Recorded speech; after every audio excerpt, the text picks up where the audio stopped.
All right. So welcome. We are going to talk about blending today. And I think I know everybody who's here, but my name's Emily. I'm with Novus Coffee Imports. I do sales on the West Coast. Prior to working for Novus, I worked as a head roaster and green buyer for a company for a roastery in Portland. And before that, I worked in production I worked with production management software for coffee roasters to help them to help micro roasters to kind of work on a big scale and leverage the tools of technology to help and meet their needs the way large roasters do. And before that, I worked in quality control for a very large roaster. I did quality control and assisted with putting together the blends and selling blends to some very, very large customers, which was super fun.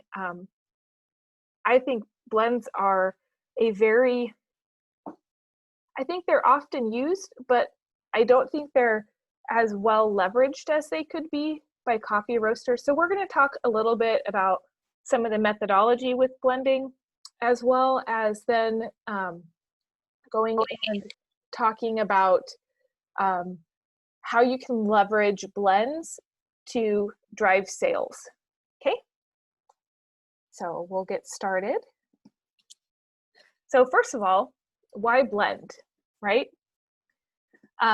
Why go through and do blends rather than doing single origins? So I will say, I know many roasters who do not do any blends at all. I know some roasters who only do blends. So why would you think about adding a blend into your lineup? A blend can allow for versatility. It can allow for you to be flexible with your greens, and we'll talk a little bit about that. Blends are approachable. When you name and you brand a blend, you are able to tap in to a different way that a person experiences coffee. As coffee professionals, we might be more prone to experience coffee through taste, but as a consumer, consumers are not as well versed at experiencing coffee through taste. Oftentimes, consumers really experience coffee through the experience. They make connections in their mind between coffee and a place, coffee and sitting down with somebody, a feeling that they have. There's a lot more that goes into the way the way they perceive a coffee than just the way it tastes. This is really the root of the experience that people have with coffees from tropical islands. Now, as a coffee professional, we know that frequently the coffees that are grown like in Kona or Jamaica they're very expensive, and for the price, the quality never seems to match up. And yet, you will meet people over and over and over again who say, Kona coffee is my favorite coffee I've ever had. And if you ask them, well, why is Kona coffee your favorite coffee? And they'll say, well, I had it when I was on the island, and it was in the morning while they were serving fresh fruits and vegetables, and we were lounging on the beach, and all of a sudden you realize this is not, the Kona coffee is not because it tastes good. It tastes good because of this incredibly strong memory that they have tied to it. And for the most part, unless you are paying massive, massive dollars for your coffee, which people don't tend to do, what they are experiencing is a Kona coffee blend that might only have 5 to 10% Kona in it. But for them, it is tied to memories. And that's one of the biggest things that blends have and are able to um, provide for people is they make coffee very approachable. And lastly, a proprietary blend is marketable. We're going to talk about how you can market a proprietary blend and how you can leverage that in multiple ways.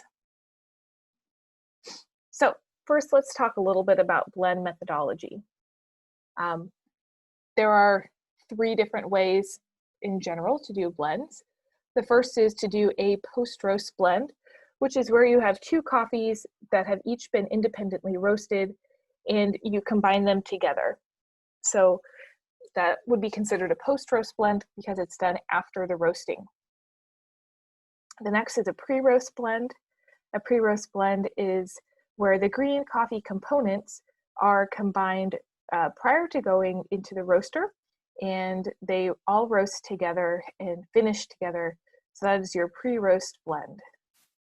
And then there's also a kind of combination where you take something, a blend that was post-roast, or sorry, a blend that was pre-roast blended, and then you add a little bit of something else to it. So it's kind of a combo of pre and post-roast blending.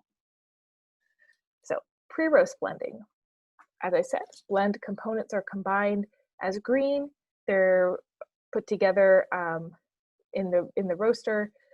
One thing, you never need to mix the green coffee before it goes in the roaster. The roaster will do a great job at mixing it for you.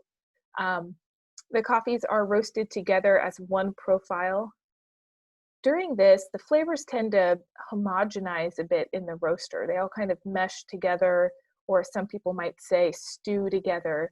And that homogenized roast often has a more, I always think of it, it's just a very cohesive flavor profile.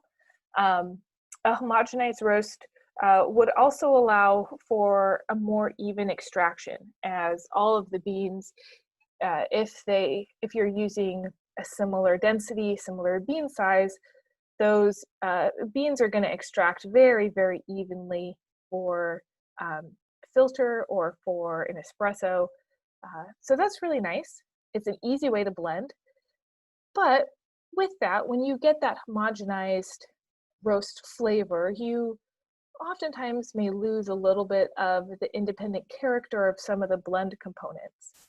Maybe a coffee that went in had a sparkling acidity that is a little bit more dull. A coffee is not quite as, one of the components is not quite as sweet as it could have been otherwise. So you may sacrifice some of those special characters in order to get something that is very cohesive, but maybe not quite as complex. Post-roast blending. This is where the blend components are combined after roasting. So you can really use this to optimize each of the blend components in the roast. You are able, I mean, you can take something that is, you can take something and roast it to its absolute prime, and then what's neat about when doing a post-roast blend is that you could roast it to exactly the spot where you love it as a single origin, and then you can take those multiple single origins and combine them together to make a blend. That allows you to kind of pull those blends together on the spot, which is really nice. For some people, that can help to reduce waste. The flavors may be more complex, although it's always, it always begs the question if the customer is really looking for a more complex flavor. Sometimes those bright acids, those really overwhelming notes can be not as approachable to a customer. And so you may find that what the customer is really looking for is something that's a little bit kind of more well-rounded and balanced. And one of the pitfalls for this is that you may have challenges with blend components having different solubility. The solubility is really a reflection of how it's roasted and can affect having different extractions. Now, this is typically not an issue for something that's sold to be on filter, but it could be an issue with something for espresso. That might make having the different solubilities might make it more challenging for a barista at a cafe to extract consistent espresso shots. So thinking about blend flavors, if you know me, you know that my brain works in pastries. I think about things in terms of food. I think about my coffee flavors, like I think about desserts. And so whenever I'm thinking about blends, I'm always thinking about it in comparison to some sort of pastry or dessert, and building a blend to almost mimic some sort of really extravagant or elegant or very homey sort of dessert. That's always how I think about blends. With blend flavors, you know, think about your components don't have to be perfect on a blend. That's one of the awesome things about doing a blend. You can have a coffee that maybe is very bright and acidic, but lacks a little bit of sweetness and body. You can take that coffee, you can combine it with a coffee that's tons and tons of sweetness, but maybe it's lacking body, and balance it all out with a heavy coffee that adds body, mouthfeel to the blend. When you're designing the blend, you can use the components which may not be the perfect coffees on their own, and you can bring them all together to create something that's phenomenal. I always think with blends, you should be considering the balance of the blend because you're in control of that. So I think that that's something that's really important to always consider. Also, I pulled this amazing picture of an apple cherry crumble bar because it is the inspiration for my next slide on blend strategies. So I've got here these 3 different coffees. Nicaragua Cabo Azul, which is nutty. It's got some cocoa nib flavors, but overwhelmingly like walnut and hazelnut. And Ethiopia Sidamo, which has some nice acidity. It's got a little bit of dark cherry notes, and it has a nice body to it.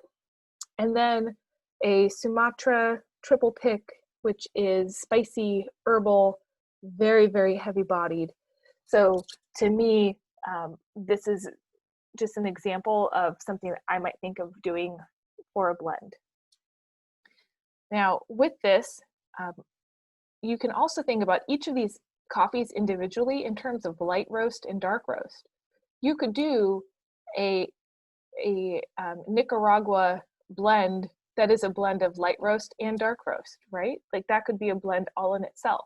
So you can actually do a single origin blend to increase your offerings. I like to show this because I think that something that many roasters can struggle with is when you're starting out trying to figure out how many different coffees to carry. So blending allows you to create a huge amount of versatility within your lineup by just having a couple of distinct single origin offerings, right? So I could do all of these 3 coffees, each one I could do as a single origin offering. I could also go ahead and blend 3 of them together at a light roast, and I could have this combination. I could make it within that. I could change it up and make it really heavy on the Sumatra, or I could make it really heavy on the Nicaragua and get very different cups out of it.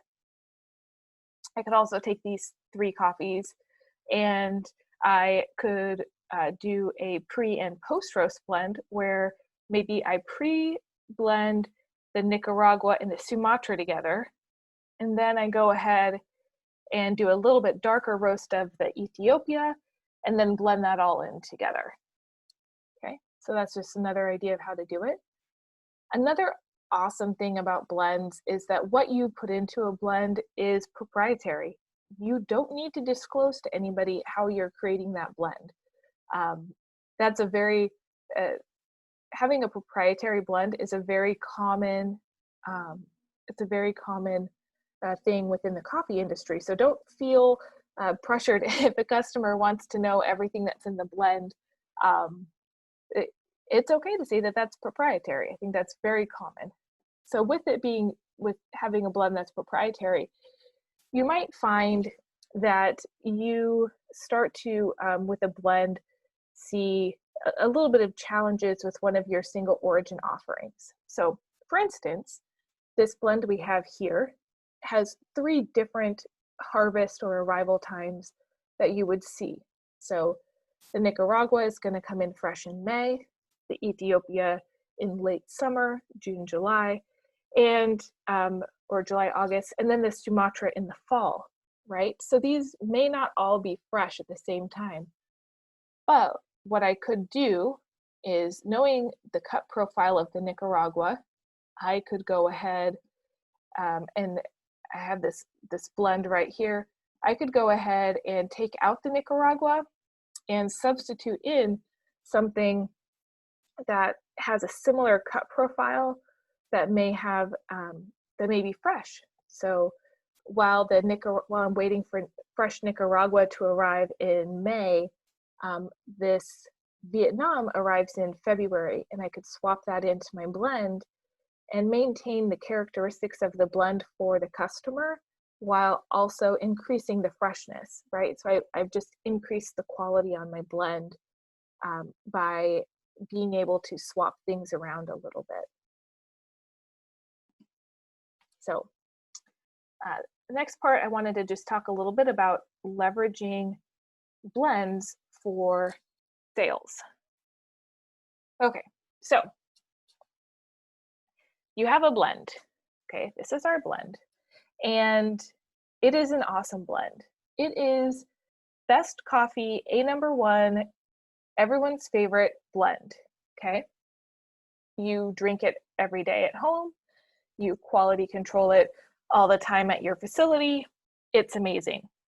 And then a customer comes in and they say they want you to do a blend for them. They want it to be the best blend. They want it to be amazing. They want their name on it. And what I often see is, so you can go and create something special for them, which is totally cool. But you already have this really great blend that you spent all this time working on, right? So you can take that blend and you can market it to person #1, right? You can put a new packaging label on it and market it to person #2 who comes in. And it can be your best seller. This is actually what private label companies do all the time. So I worked and did quality control for a private label company, and I managed the sensory side of all of the blends. We had so many customers, and the customers all pretty much use the same blends. And the reason why, now, if somebody wanted a custom blend and they wanted to veer off, of course, do what's right for your customer and your business. But let me just give you this thought about blends and private labeling.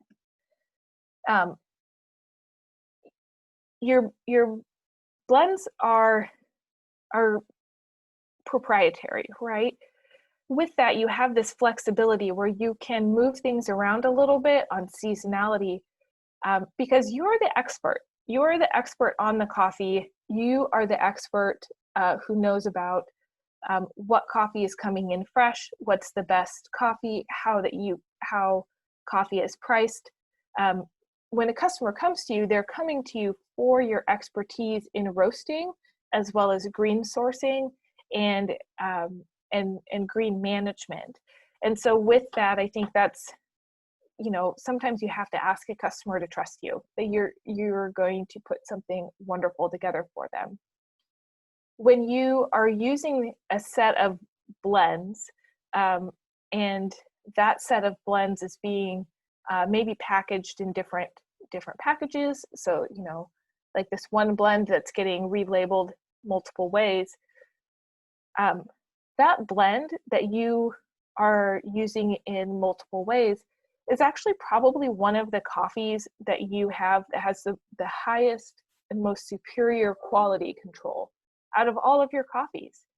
Because you use it so much, you devote a larger portion of time into maintaining the quality, maintaining the green, into double checking and triple checking on that coffee.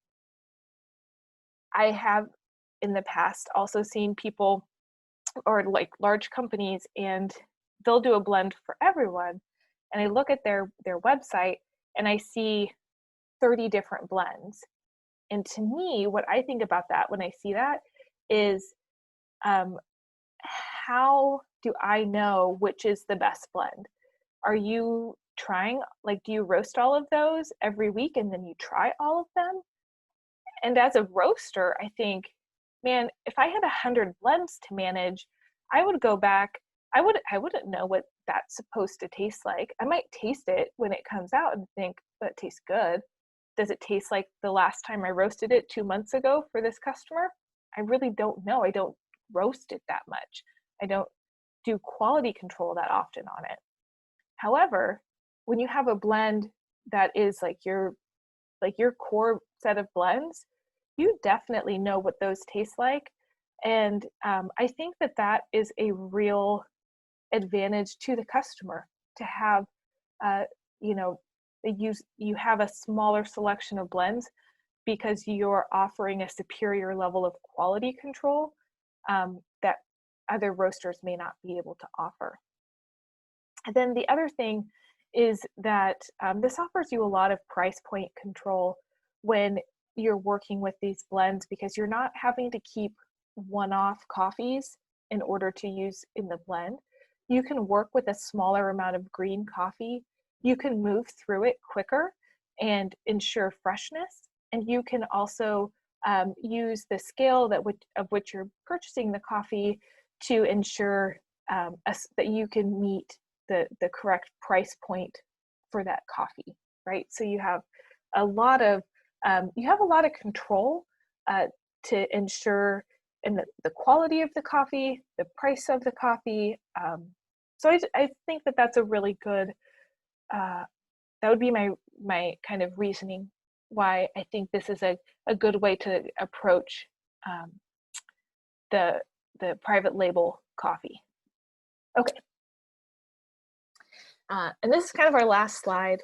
But when you're thinking about blends, I think it's really great to think about what your blend is communicating and how you can leverage that to the consumer to drive sales. Okay. So blends can communicate place. I've got this great blend here that is by Stumptown Coffee Roasters, and it is the Blazers blend. I don't know if anybody has seen this in the grocery store. I think this is a great way of communicating where you're at and your kind of hometown location. And it could, obviously doesn't need to be a sports team, but just the idea of tapping into your local culture of where you're at and putting a blend together that's really branded with that can really help drive sales, especially right now when people are buying a lot of coffee on the internet.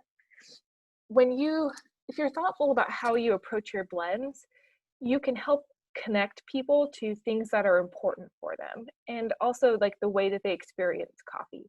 So if a person experiences coffee and they have strong memories to coffee shops in Portland, maybe then they would want to at home be drinking Stumptown coffee that's the Blazers blend, because to them that's a lot of like hometown pride, right? So they connect with that, and that helps to drive the sales.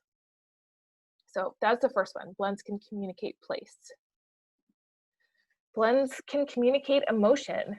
Here I've got a holiday blend from Olympia Coffee Roasters. And, I think the holiday blends are really the one of the epitomes of blends, and how that blend can communicate and connect a person to a very emotional experience, such as Christmas or Thanksgiving. It's something that Starbucks figured out a long, long, long time ago, and, have been massively successful with it. So I've got this on here as the holiday blend, but there's a lot of other ways that you could tap into somebody's emotions. Obviously, you can have blends that are celebratory of various holidays, Mother's Day, Father's Day. You could have a blend that is maybe, so there's a great roaster in Beaverton that Paul Thornton, who has a blend that's called Dad's House.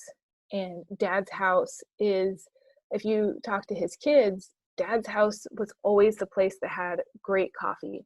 And you knew that if you went to Dad's house, whatever he had was going to be amazing. And for them, just the name Dad's House for the coffee is a very strong emotional, so it's both emotion and place. And that's how they market that coffee. It's very, very popular. It's a wonderful coffee. Next, the blend name and the blend can actually set a customer expectation. So this is a blend by Slate Coffee Roasters, and they call it Cream and Sugar. And it is designed to go perfectly with cream and sugar. So this is the kind of thing that they would sell to offices, that they would sell to that very average Joe person who wants to go home, brew up a cup of coffee, and just enjoy it. It's not a pretentious blend. If you've ever had coffee from Slate Coffee Roasters, they have been known for a long time for doing some really wild sorts of coffee experiences with what they roast. So it was important for them to also have something that was incredibly approachable, and this also sets a customer's expectation, because if you go into the supermarket and you see cream and sugar, and you are a cream and sugar in your coffee sort of drinker, you might be very drawn to this over something that's like a single origin, or over a coffee that has, I don't know, some other sort of name, right? It sets an expectation for the coffee or for the customer of what they're going to experience with this coffee. This is one that I just always really, I thought that the branding on that blend was really, really well done and thoughtful. The next is, I put on an espresso blend, and I think that this is the sort of blend that really conveys expertise and knowledge, right? To say this is the perfect coffee to go on espresso is really saying something to the customer. It sets up an expectation, but it also really assures them of that you know what you're doing. Like this is kind of one of those signature blends. So espresso, oftentimes people have a house blend, which is a very similar sort of thing. So yeah, I think expertise and knowledge is really important being conveyed with that coffee. And the last one, I wanted to share this coffee because it really speaks to a solid branding and carrying the branding all the way through for the blend, so that the blend itself reinforces the brand of the coffee.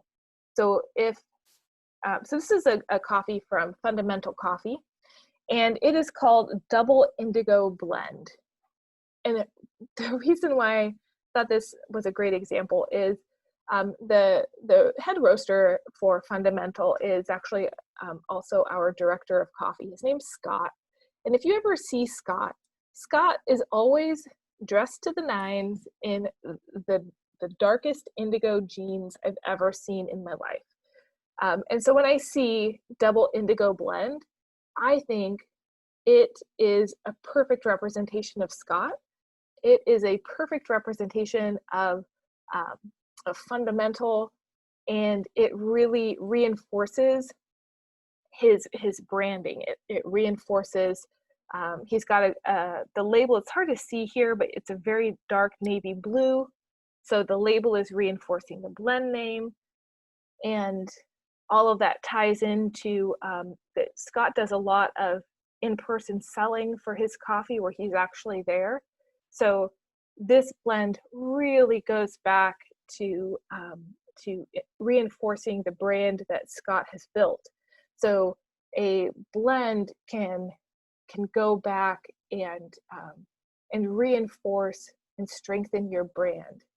So those are 5 different ways that you can communicate through your blend. And I think that as we are seeing, one of the trends we're seeing in the coffee industry right now, given the current state, is that people are buying a lot of coffee to brew at home, but they are also carrying their at-home coffee preferences with them when they get home. So it's been very good in sales for smaller roasters, because the person who goes and gets a coffee at a cafe looks for the same level of quality on the coffee that they're taking home to drink. So I think that it's a great opportunity for micro roasters to communicate through the branding and communicate through these blends what they want to express to the customer. And if a single origin coffee is going to connect with a customer through taste, I would argue that a blended coffee connects a customer with emotion. And these are some different ways that you can tap into strong emotions and experiences and expectations for customers, and hopefully use that to thoughtfully drive your sales. So that's it for my presentation about blending, and I am ready to answer any questions that anybody might have. Thank you for being so amazing, by the way.